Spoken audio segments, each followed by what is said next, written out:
Welcome to a research word in 1 minute. Research word number 7, ambiguous. American pronunciation, ambiguous. Ambiguous. Ambiguous. British pronunciation, ambiguous, ambiguous, ambiguous. meaning. Ambiguous means unclear, confusing, or uncertain, especially because it can be understood in more than one way.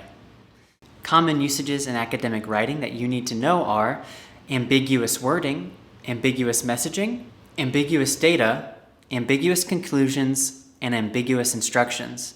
Example sentence, ambiguous adjective.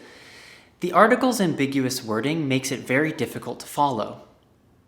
The variation of ambiguous in academic writing that you need to know is ambiguity, noun. Even a trace of ambiguity in the data can lower success rates. Now you can use ambiguous confidently in your research. Please like and subscribe below, and I'll see you in another video. Bye!